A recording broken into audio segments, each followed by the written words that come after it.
Welcome to a nutty adventure exploring personal growth and wellness, breaking down the stigma around mental health along the way. Let's dive in because now it's time to show me your nuts.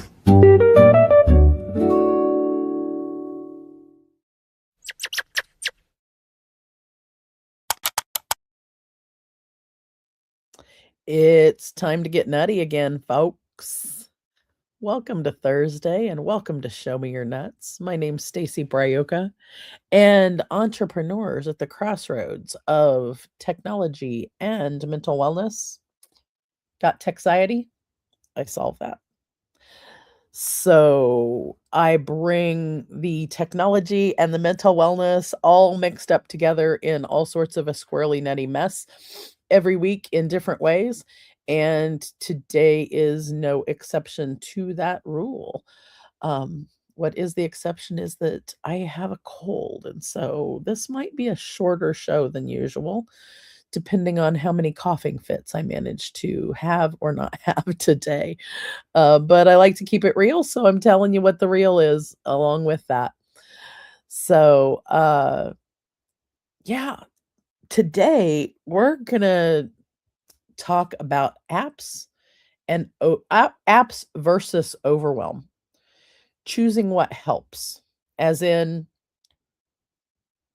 what can you do with digital and technology that actually decreases overwhelm instead of increasing overwhelm? In other words, can you use technology to help you as opposed to technology when it, gets you messed up, gets you anxious, gets you upset, gets you worried, gets you discombobulated? So first, tell me, if you're in the chat, if you're here watching live, if you're watching the replay, tell me, where are you watching from? Where are my squirrels at today? Where are the other squirrels in the worlds?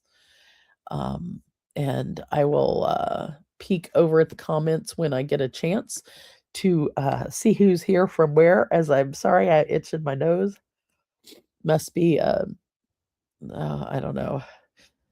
So I want to do a recap real quick of last week, because last week we talked about some important things about this technology up here. We talked about racing thoughts and the 3 R's. And racing thoughts are when this technology kind of goes off the rails and starts just moving at super fast pace. And there's lots of reasons that happens. It can happen when you're anxious. It can happen when you're um it can happen when you're mad. It can happen when you're overwhelmed.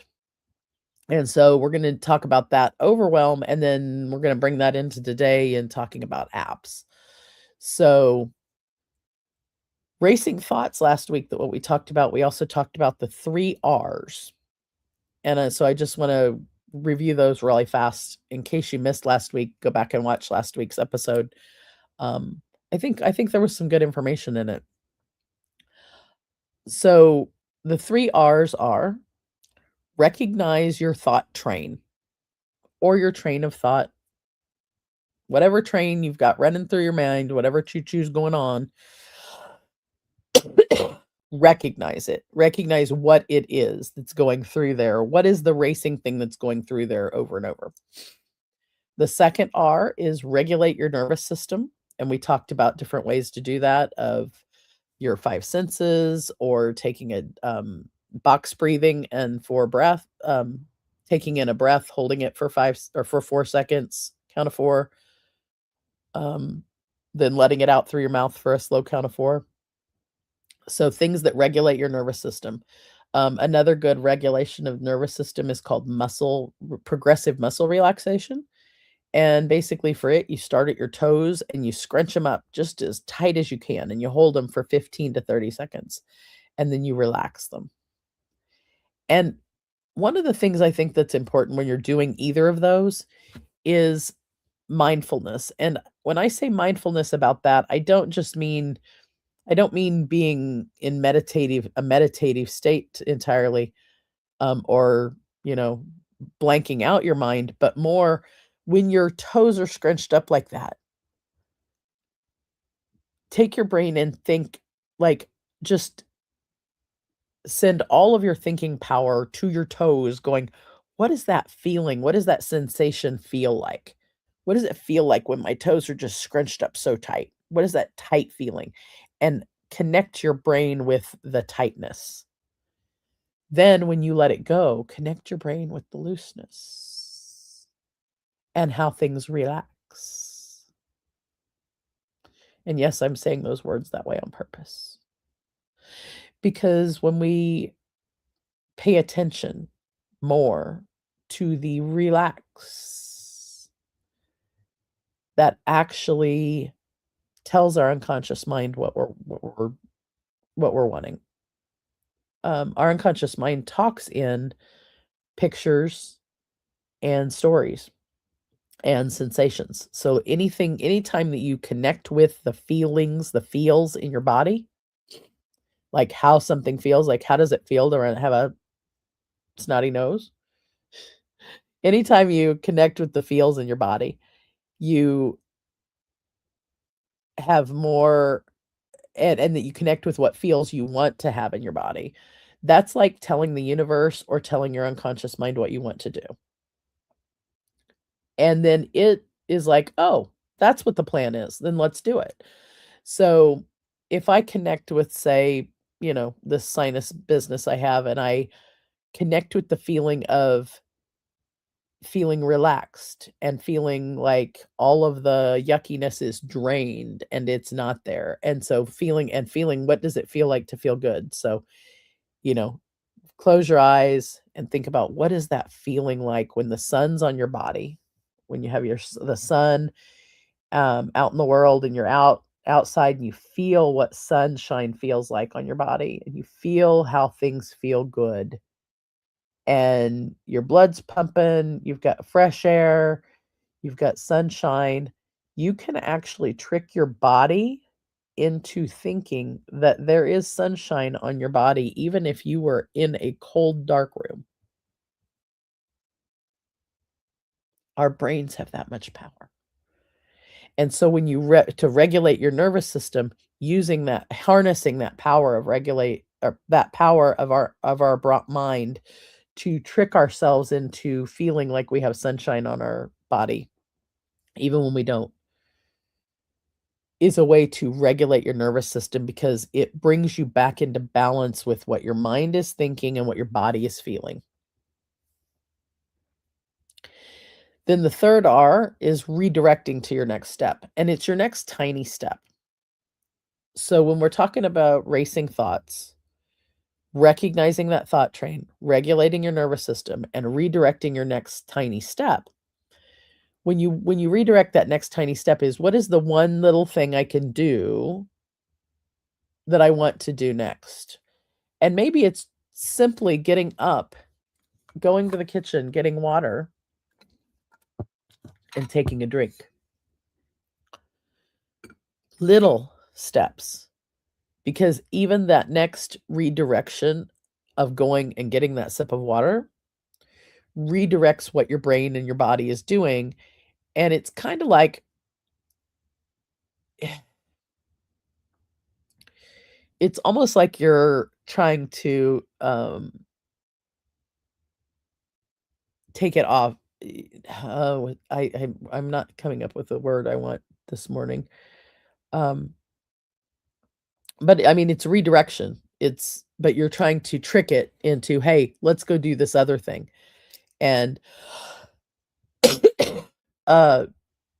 just by doing that, you can break the state of having the racing thoughts that you were having. You can redirect your brain into doing and thinking of something else, just by coming up with something else little to do, like let's go get a drink of water, or let's stretch your legs and go do a lap around the house. That's why the exercise of doing the 5, 4, 3, 2, 1 to regulate your nervous system, where you think of 5 things you see, 4 things you hear, 3 things you feel in your body, 2 things you smell, and 1 thing you taste. Why that works is it changes the pathway your brain is on to thinking about those things instead of thinking about whatever the racing thoughts were. Um, the attention goes to the other place. So today, let's talk. We're going to switch gears. Speaking of switching gears, we're going to switch gears and talk about how to choose the right tech tools without the overwhelm, and how to choose tech tools maybe that help with overwhelm or help get you out of overwhelm.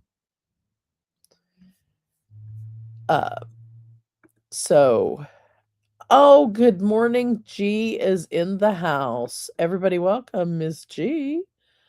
Thank you for coming, Miss G. For happy to see you here again. Also, I actually almost sent you a message a little while ago to come to my weekly coffee, because I had people in for coffee this morning over in my space at the Quantum Quaff where we hang out.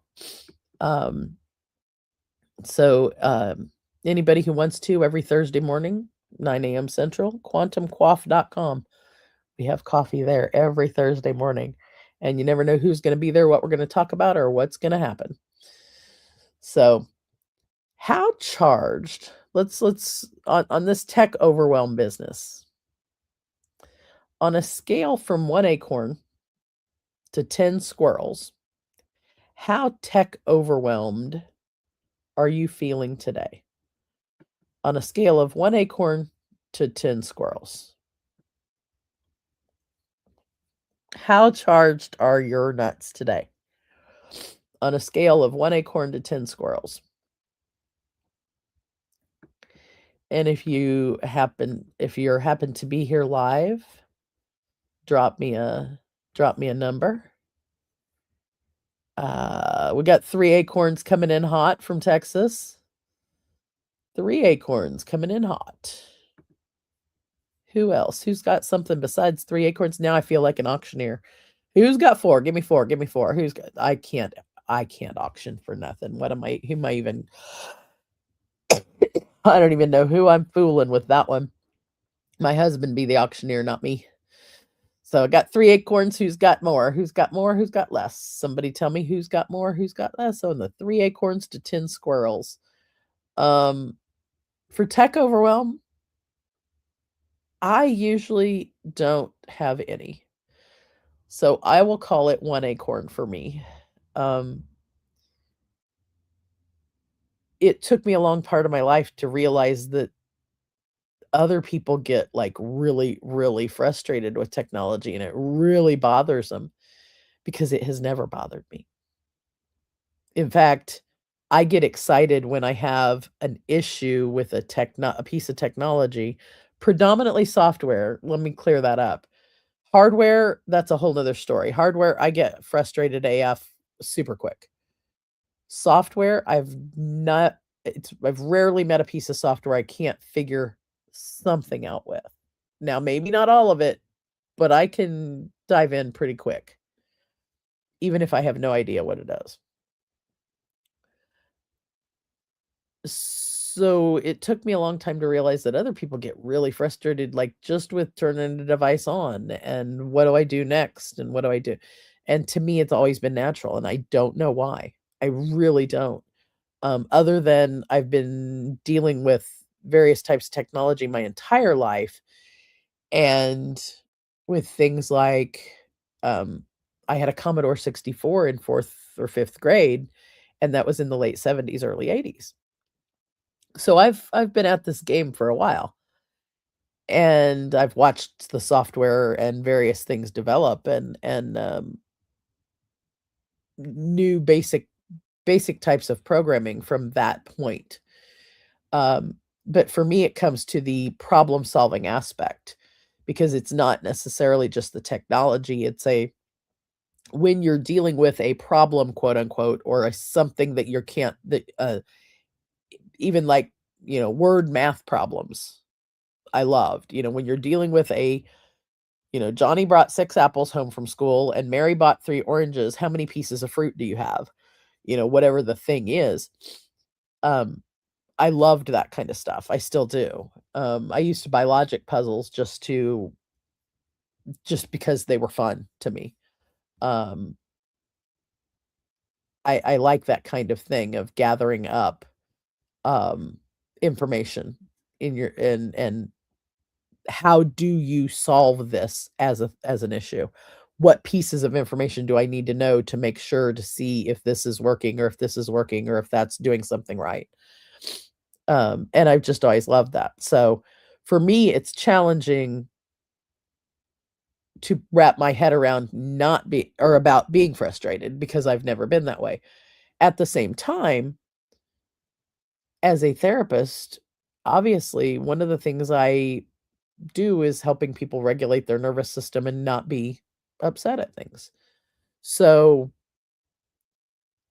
to me, dealing with anxiety about technology is twofold. It's not just, "Oh, the tech does this."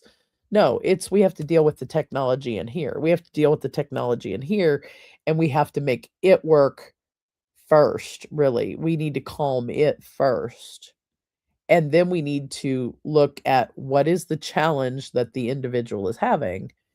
And so I'm going to ask you, when it comes to technology and overwhelm, or when it comes to apps and overwhelm, what is your biggest challenge?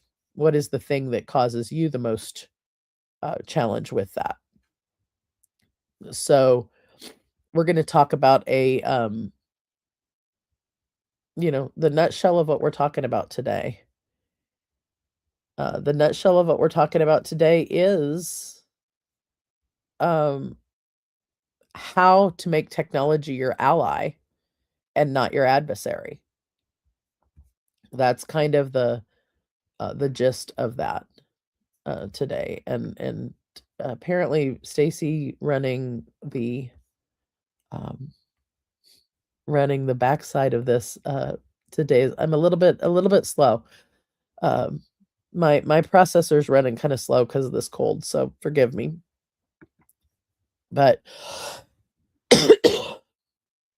so apps, even those apps that help us with productivity, our calendar, a Pomodoro app to help with keeping timers on to keep you focused and on task. The Finch app is a great app for helping self-regulate and help with confidence building and mental wellness check-ins. Any app is not going to automatically equal productivity or um, even positivity. It's our intention first. So we really need to look at what is our individual intention with using technology at any given time. But another way to look at it could be is what do I need the technology to do for me? Is the way I like to look at it. Okay, I have this issue of having 16 different sources of information. I need to bring it all together. I need to compile it and I need to come up with a summary of it. And then I need to come up with where is it leading me next? Well, that is one intention of needing to use a piece of software or an app or something. Another could be, um, let's use a Pomodoro timer because it's common. I need a device of some sort. It could be a mechanical timer where you turn the little tomato to a 20 mark for 20 minutes, and then it ticks and does its thing. No batteries required. One moment. Or it could be that you use a Pomodoro timer that's attached to your to-do list in your computer, so it knows what the to-do list is and it knows how to count 20 minutes and then 5 minutes off.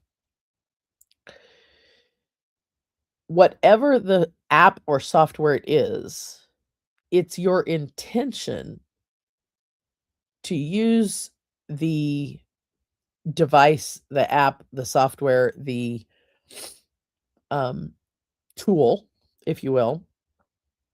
Your intention of what you want it to do is just as important. And I think we don't always think about the what do we want the tech to do first before we think about what we're what devices we might need, or what apps we might need, or what how we're going to use technology in our day. There are so many different things out there, it can feel overwhelming as to, "Oh my gosh, I don't know where to start." And the don't know where to start has nothing to do with the technology so much as it does with the number of options we have in the world for various things. Um, so it's not the tech that really is frustrating us, it's the number of options. And that's okay, but what we wanna pare it down to is think about what is it you want, what is it you're needing solved right now? Is there a piece of technology, a, device, a tool, a resource, etcetera, a group of things that can solve that? Maybe it's a book and you can't get the book, in your hands fast enough, so the best way is to get a PDF copy of it. So you need to have that on the computer, and then reading it on a screen hurts your eyes, so you need to have a tool that can read it to you. Just in that simple example, we have looked at we've gone from needing to read a book to find out about a body of information to, "Oh, we need to have a device that we can put the PDF on so we can get it today.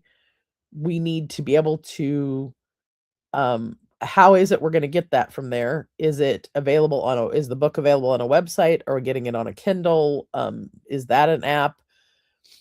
Um, and then how do we get it to read it to us because maybe it's not even in audible form? But there's ways to do that because there are apps that do anything. So I'm being somewhat vague in some of this to teach you the process, not the outcome. In this particular case, the outcome is we find the book on Kindle and we find there's an app called Speechify that will read a book to us. So then we can put our eye mask on and with the earbuds in it and listen to it. So we've got several pieces of technology involved there. We've got 2 apps involved, Kindle and Speechify, but we're able to solve the issue of getting the resource we need with the information and we want to take in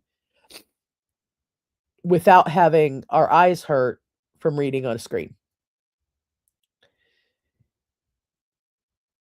And I've just walked you through a very quick example of how I view solving the issue of I need this resource. I can't read it on a screen. I need to have it today. I can't get it from a bookstore or the library today physically in person. And even if I could, my eyes would hurt. I need to have somebody read it to me. So it's how do I get the resource and how do I get it in a way that is good for me? There are many other examples. So, um, the I'm looking at the chat to see if there's some examples there, and I see there's one that wouldn't say a challenge, but ensuring I don't have apps in the drawer that do the same thing. I would love to know more underneath what you've got going on there, G. Um, ensuring that you don't have apps in the drawer that do the same thing, always cleaning house. So you're talking about digital cleaning house of I have 16 apps in the drawer. they 15 of them do the same thing. I don't really need all of them, and how do I figure out which ones to keep or not? Am I reading your comment right? You can let me know. That is an overwhelm. That is a form of tech overwhelm, I think, is when it reminds me of when I talk to my mom about tech, and she'll say, "You've sent me all this, and this app, and I don't know which ones are for which, and I don't know what to use, and I don't know where." And I'm like, "Okay, well, what is it you need the technology to do for you first?" That's always the first question is, "What do you need X, Y, or Z technology? What if technology could do a magic trick for you, what would you want technology to do for you today? Or for the moment, or for this job?" Because the phrase, "There's an app for that," is totally true. Absolutely true, there are apps for almost everything. More, and more of them. And anymore, actually, if there's not an app for that, it's getting easier and easier to build your own tool to do the thing you wanna do also. That's the next thing that's coming down the pipe for the rest for the populace, for the world. There are many people who are already playing in that space. I've been playing that space for a couple of years already also. Um, I mean, it's hard for me to keep on the timelines because I've been doing things with AI for probably 5 at least 5 years, maybe 10, and then it came on, then it exploded onto the rest of the world. Building my own tools and having things do them my own way, I've been doing that for probably 5 or 10 years, and now it's coming.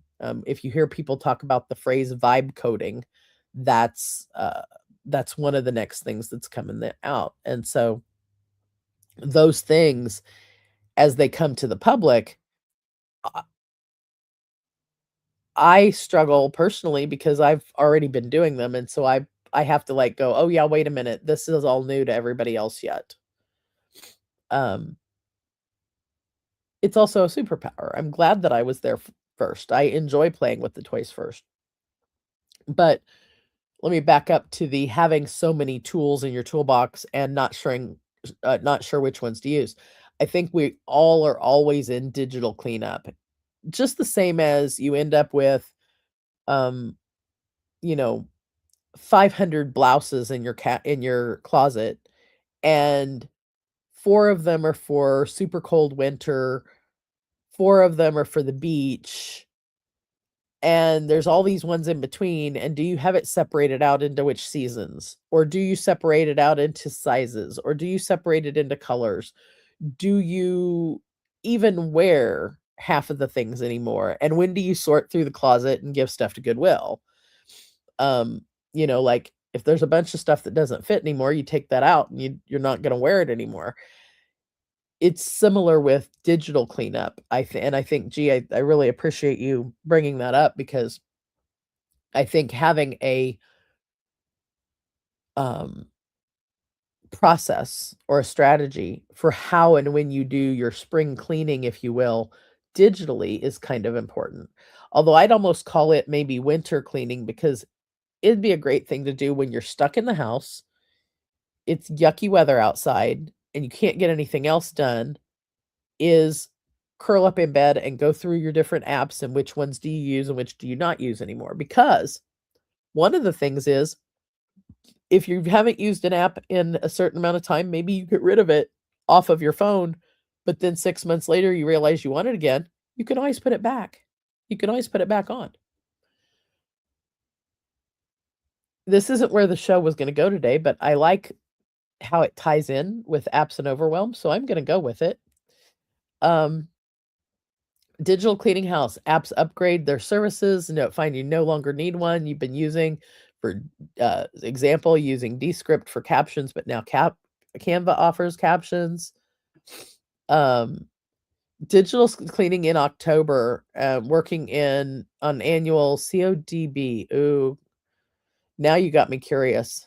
I wish you were backstage, girl, because then I'd just bring you on the stage and we'd sit here and talk. And I need to have you on the show anyway because you need to meet Miss G. You guys need to meet my friend G. Gwendolyn Houston Jack, brilliant photographer, freaking brilliant photographer. Um, and just overall amazing woman. So we'll just call her that.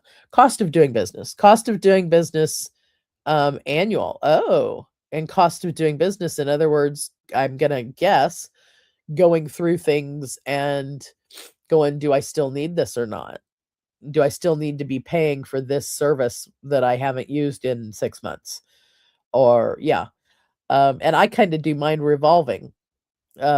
We all have different ways that we go about that. Although I think for entrepreneurs, we frequently will do this not a seasonal review, but our yearly review of cost of doing business, our yearly review of what are the things we're paying money for that we don't use? What are the things we're doing that are no longer serving us? What are the things what are our processes? Are our files all filed in the right place or not? Can we get to all the files we need? Is our what are our business goals for the next year? We really kind of typically start that in the late fall. We start doing our like business reviews for the year, and you get everything kind of cleaned up before the holidays so that then you can spend some time, and then that time is reflecting, what did I do well this year? How did things go? What am I going to work on this next year? And we start coming up with our yearly goals. And I think that part of be partly where you're talking about. But yeah, do I still need this service or app? And yeah, and I even me, that I think sometimes I look at my phone and go, "Damn, what are all these apps?" Because there's a bunch of apps on there that I don't even use. Um, and I think it's spending we need to literally schedule cleanup time.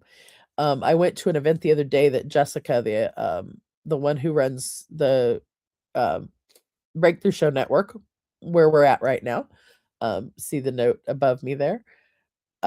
She ran an amazing co-working session that we spent 20 minutes specifically on cleaning up our email, and another 20 minutes cleaning up specifically our files on our desktop, and another 20 minutes cleaning up, say, our graphics.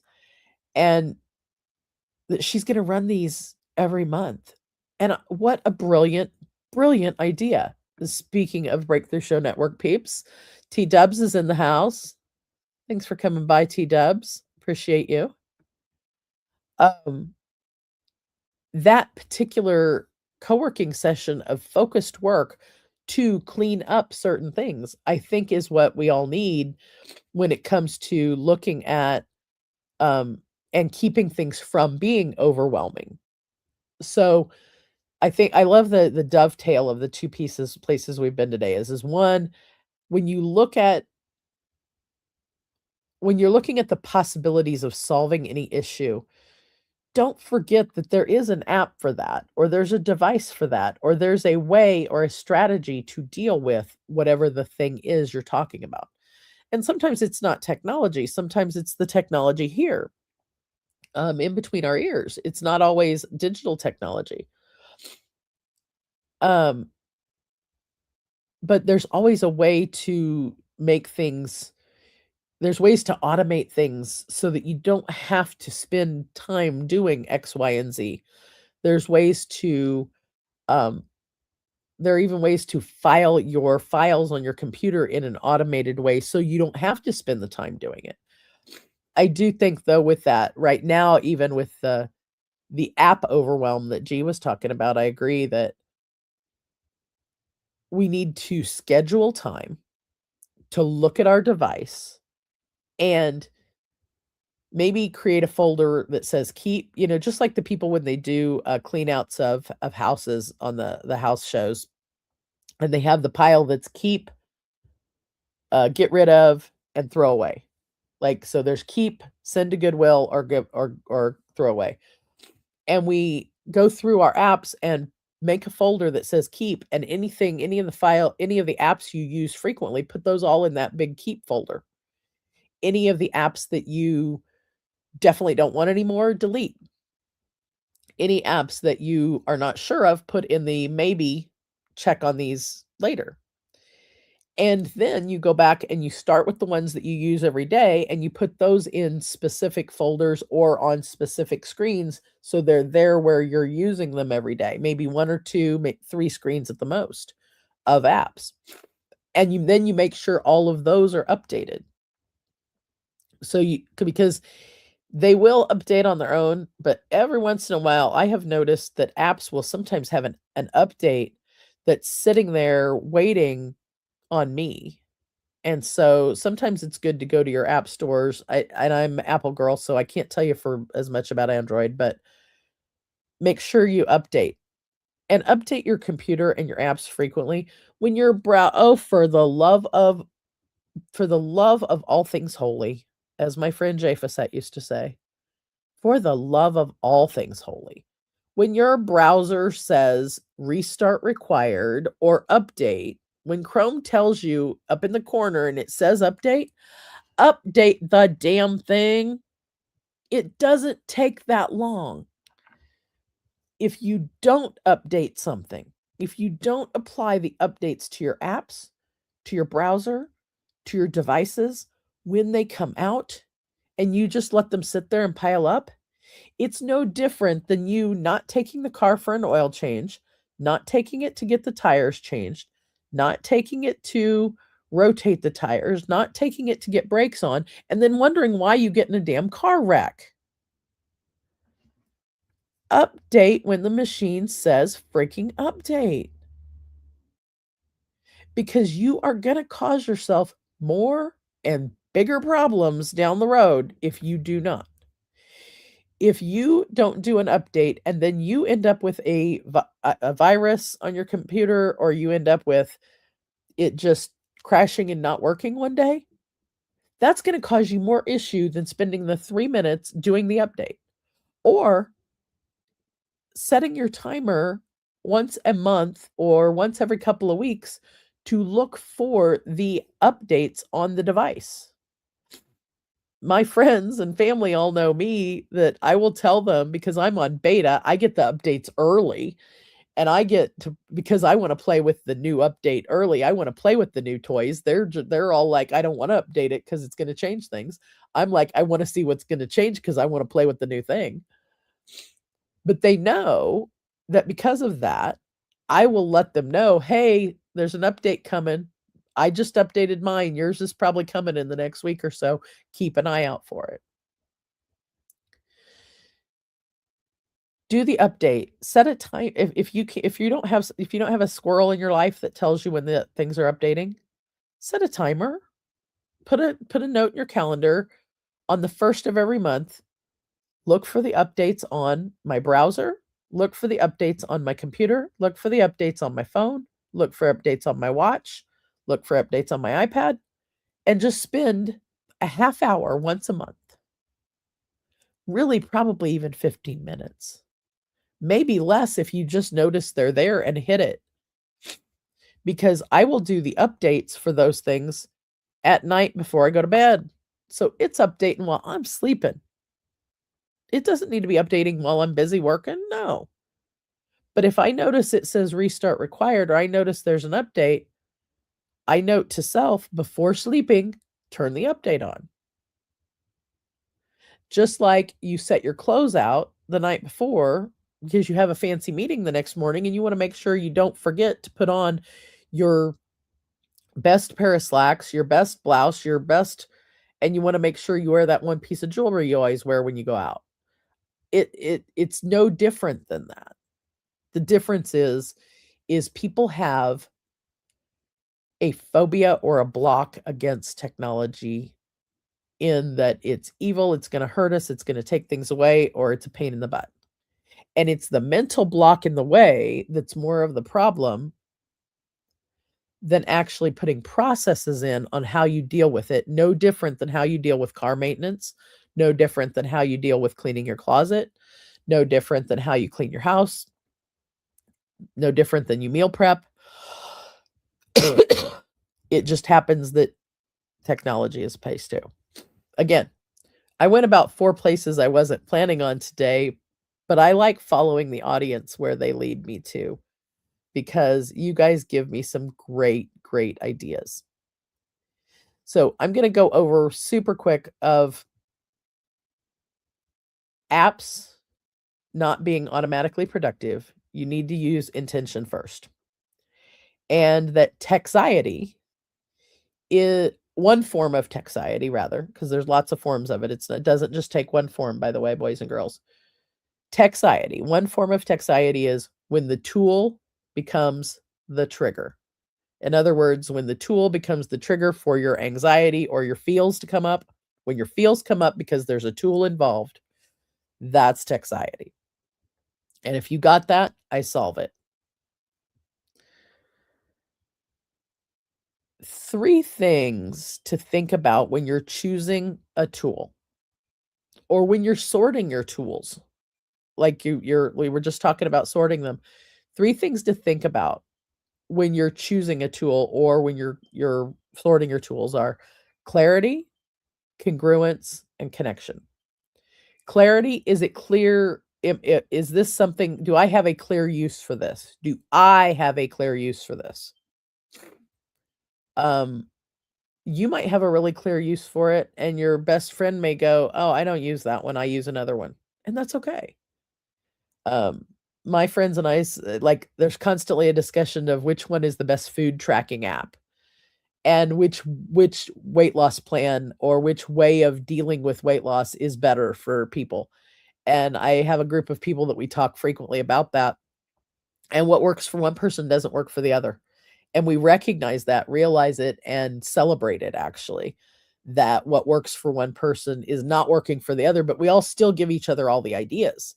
Hey, I found this new app. You might like it because it does this thing that I know you need better for your weight loss issue.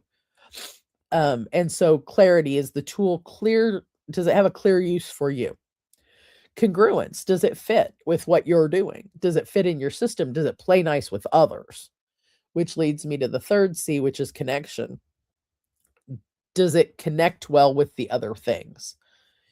If my tools and toys and digital and this, that, and the third tools do not play nice with each other, they're out. They're out. That's one reason I'm a Mac girl. Windows and Android don't play nice with others.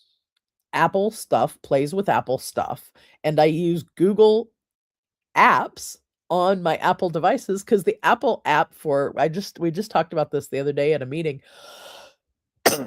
Apple's calendar doesn't play nice as well as it doesn't integrate with 16 other calendars as well as Google's calendar does. I use Google's calendar on an Apple device all the time.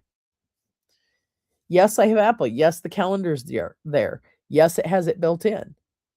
But that's not the one I use for the calendar. So just because I'm an Apple girl doesn't mean that I'm going to use its intrinsic app for any particular thing either. And just because I use it doesn't mean it's not the best for some other people. It might be better for other people because that's what's there. It's built in. It's ready to go. I have 7 to 10 different other calendars that all have to talk to each other and keep in sync of my time so that I don't overbook myself. Because I work on so many different platforms doing therapy, doing coaching, doing meetings, they all have to talk to each other because otherwise Stacy's going to end up with 2 meetings on top of each other, and I ain't playing with that. So my tools and toys have to talk to each other. That's something for congruence and connection for me is vital. Other people might not have that same issue.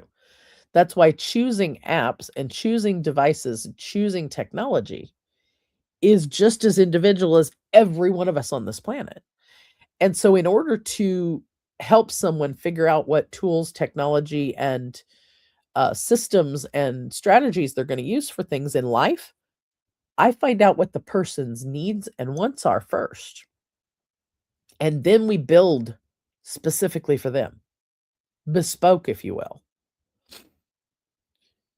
What works for one person doesn't work for another. If a business person ever tells you, oh, you have to use this system because that's what I use, or you have to use this platform because that's what I use, or you have to use this way of looking at your business because that's how I do it, get out of there. I give people lots and lots of resources and lots of tools. But I'm not gonna direct you of, "You have to use this one." I'm gonna tell you what the best damn things are for it and why it might be the best match for you because of what you're doing. But I will not tell you that you have to do one thing or another because it may not work for you. We're gonna go through whatever iterations we need to find what works for you. So, questions to ask before you add a new app is, does it reduce friction or increase distraction? We should have used this on the how energy of your nuts. When you're looking at a new app, does it reduce friction? In other words, does it make things smoother? Is it smooth? Or does it increase distraction in the squirrels? Turn notifications on everything off. Holy Jesus. Just talk about distractions. The pinging on the things is the problem. It's not the device or the fact that their app is there that's the problem. It's the notifications. It's the constant notification. Speaking of which, I need to look in the comments because there's notifications that people put things there. And G's on for the here for the ride. And the have to is clearly a red flag. Yeah. When you get caught up in a business coach or a mentor or a program telling you you have to XYZ, anything, that's a red flag. It's a red flag and it's not that the person's bad or that there's something wrong with what they're doing. They don't know what they don't know in the sense that they're not harnessing the power of diversity. Because and again, this one's my opinion, which is different than everybody else's, and that's okay too. Our diversity is our strength. The fact that there are billions of different people on this planet, all thinking differently, all with different movies running in their head, all with different ways of doing things, that is our strength and our beauty as humans. And when we stick to just one box or one thing, we miss all of the other beauty on the outside of it. And it just breaks my heart. And yeah, I am definitely team no notifications, it's just noise. I'm also the girl who has to make sure all of her notifications and various things, the ones I do leave on, they need to be dealt with before I go to bed because otherwise I haven't gotten my work done for the day. And if you don't have your work done, you can't play and you can't go to bed. So got to get the stuff done. So I'm the one that's chasing around going, okay, do I have all my text messages read and responded to? Do I have all my emails read and responded to? Do I have all my Facebook messages read and responded to? And going around looking at the notifications. I turn the notifications themselves off on quite a few things. Very, very few things and or people have access to a sound notification playing because it'll interrupt my day. My family can call, can text, can whatever they need. My friends can find me, not always with an immediate sound notification, but they can find me.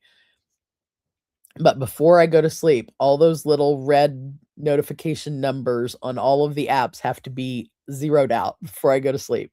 Now, that doesn't mean that I'm gonna when I say answer all the emails or all the things, that doesn't mean I'm gonna deal with it all right then, because what it means is I'm gonna look through the set of emails, I'm throwing out all the trash, or I found an amazing, cool program that does a lot of that for me. So, setting up rules in your email throws out the trash.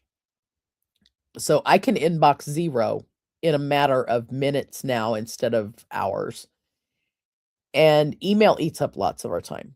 Inbox 0 means can you get through everything and all of it be dealt with? Because if you have a number over 3 in your email box at any time, you've got too many emails in there. Go through and throw all the trash out, and frequently there's ways to throw it out bulk. Then go through, and anything that needs immediate action gets sent over. Actually, no. Those who don't need immediate action, but they need action at some point, they get snoozed until the day of the time that it needs. So the email app that I have, you can put things on snooze and it takes it out of the inbox and it brings it back around to you in 2 days or 3 days or 6 weeks or whatever time period you put on it. And it marks it red. So it's marked red, but it comes back like a boomerang.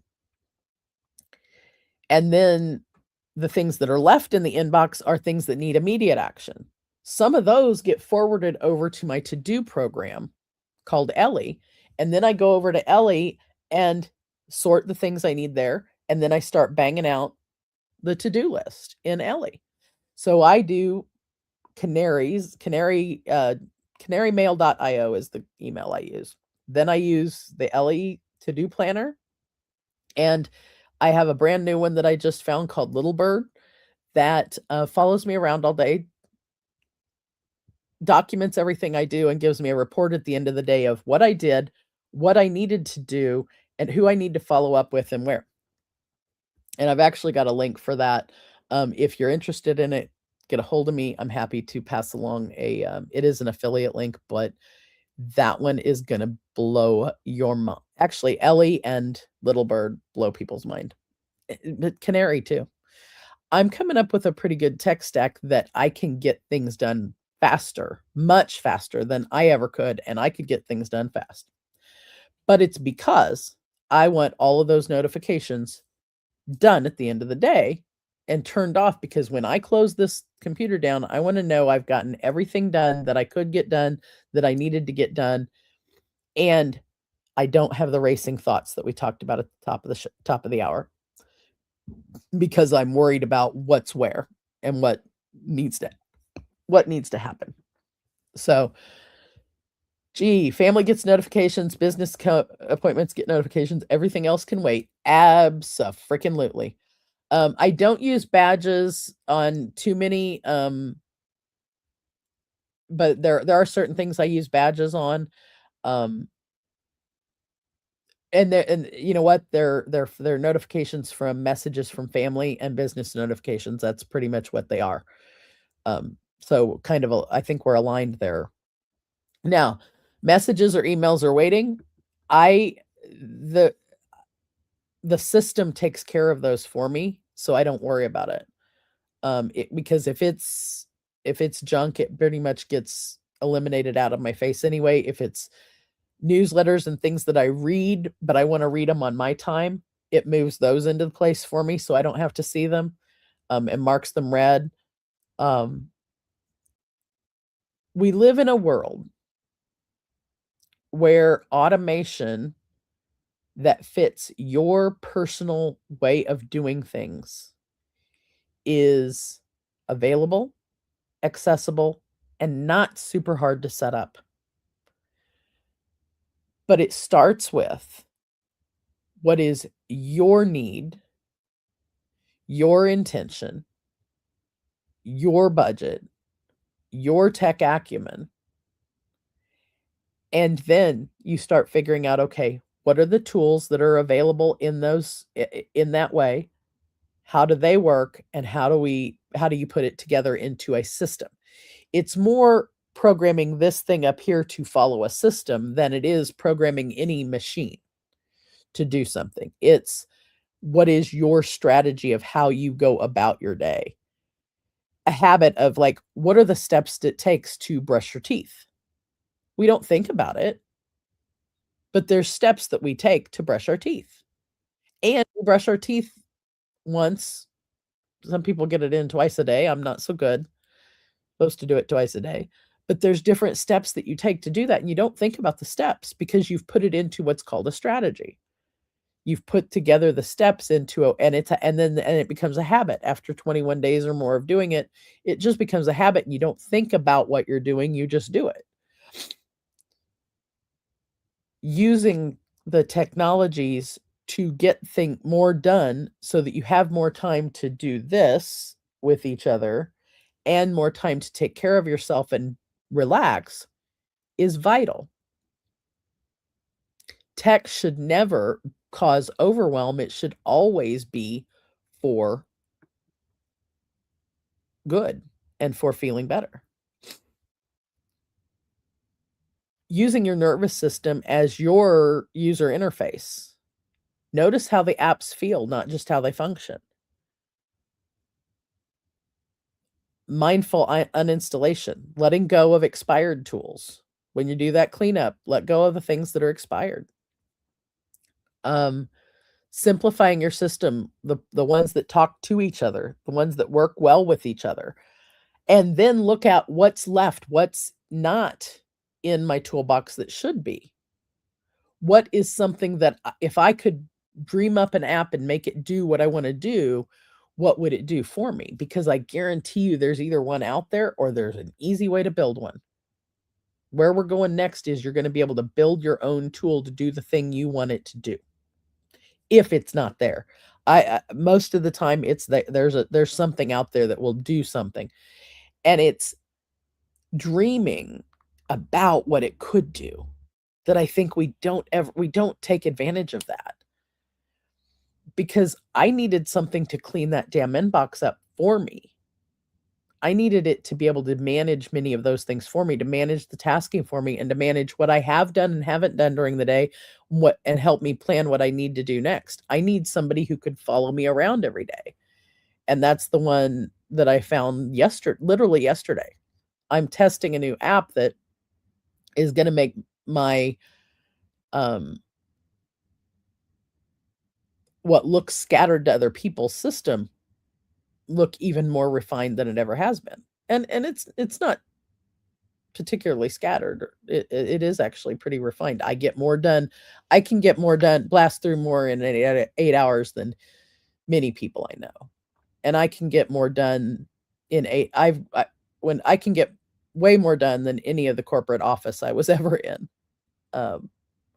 Always. I think entrepreneurs, we can get more, on the whole, entrepreneurs, we can get more done than any corporate office out there ever for anything.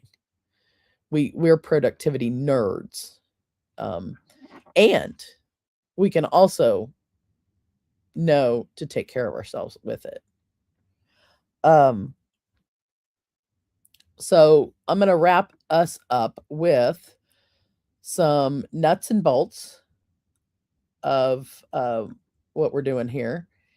And I'm going to give you a 4R tech audit. So, this might be fun to put in your thing for the when you look in the fall when you go through your tech audit. And anybody who's watching, let me know if this hits for you. You could be doing anything else today and you're watching me, and that does not go unnoticed. That does not go unnoticed. I appreciate it so much. 4R tech audit: record, review, refine, and release. Record being take note of what all of the apps are you have. Go through, take a piece of paper, screenshots, whatever way you do it, and make a record of all the ones you have, all the apps you have. You want to get real jiggy? Look at the apps and put them in a spreadsheet. Or there is an app for that. There are apps to track which apps, software, and things you use. If you pay for them, it'll track your payments. If you need to remember to cancel or whatever, something that you're not using anymore, it'll track that too. There's apps out there that will track what apps you use. But if you don't need that, whatever record of what all of the things are you have, review the record of all the things you have, refine it to what is it I use all the time, what is it I kind of use or I'm not sure of, and which ones are, I don't really want these at all. Those are the release. Get rid of the ones you don't use anymore. Look at the list of, I don't know whether I'll use this or not. And strangely, you're going to look at that list even more completely. The ones you throw out are going to be easy. Oh, throw that out. The ones you keep are easy. Keep this. It's the ones in the middle that get to be kind of challenging. And go through that list and go, okay, does this add to and play nice with all the ones I use already? Or does it just cause distraction? Or is it old and I need to find a replacement for it because I really like this that it did, but it didn't do enough of this? So you want to use this app up here, this tool up that you've got between your ears, because it's smarter than the other tools, believe it or not. You want to use this one to figure out which ones you want to use. So here's your mini challenge for the week. Pick one tool to deactivate this week. Write it down, deactivate it, write a note on your calendar for next week going, how did the week go without XYZ app? Because you can always put it back on again. So that's the reason you're noting it, is just in case you need to get it back again. But pick one to deactivate this week. And then pick one to deactivate next week. And then one to deactivate the week after that. So I got me some loves on the for our tech audit. Yeah, I thought that one is good too. Just record what you've got, review what you record, everything you've got. Don't just go throwing away willy-nilly, because you might throw something out you need. I'm telling you. Make a and this goes for not just tech, but record everything you have, review it. You could even put another one in there in that record where it's keep a repository. Record and keep it in a repository. Keep a repository somehow of everything you have so that in case you need it again. But truthfully, on the apps, the app stores are our repository. We can get the app back. Although you do have to be careful, because sometimes they have data in them, and if you just willy-nilly delete them, you might delete the data, and you might want the data first. So be careful when you're getting rid of. But record, review, refine, and release is the for our tech audit, and that's my gift to you this week. Pick one thing that you want to release this week. Pick one of your things that's on there and release one this week, one next week. You could get rid of 52 apps in a year that you don't use. And if you're like me, you might have more than 52 there. Remember to subscribe to the Breakthrough Show Network. Keep an eye on us. There's lots of amazing shows. Show Me Your Nuts also has a newsletter. So if you are interested to subscribe to our newsletter, just text the word subscribe to 866-393-4242. And make sure to like, share, and subscribe the Breakthrough Show Network on YouTube, because we are working on getting to, I think we're getting close to, like, I think 1,000 followers. I can't remember. But if you're watching on the Breakthrough Show Network, please hit subscribe and send friends, because there's some cool shows over here. Project Joy, 3 times a week brings you joy 3 times a week. Rise and Shine Sundays with Jamie Rich on Sunday mornings is a great show. Spirit Sessions is also on Sundays. And I know there's a handful of shows that I can't remember. But come back and watch us. I said today was going to be short, and look at it. I'm gone over again. And that's all right with me. Thank you, everyone, for being here with me today. Thank you, G, for hanging out and giving me brilliant ideas from down there in Texas. And I look forward to seeing everybody next week. And just remember, apps don't create calm or chaos. Awareness and alignment do. Our awareness and our alignment creates either calm or chaos. It's not the apps, it's how we react or are connected emotionally to the apps. And thank you for that last smile. I appreciate you more than words, especially today. Like I said, didn't feel good. You made me feel good. So, thank you for everybody who watched. Thank you for the Breakthrough Show Network. Thank you, Jessica, for giving me this space to do this thing I love doing every week. And everybody remember, crack through them nuts. Don't just cope with them. I'll see you next week.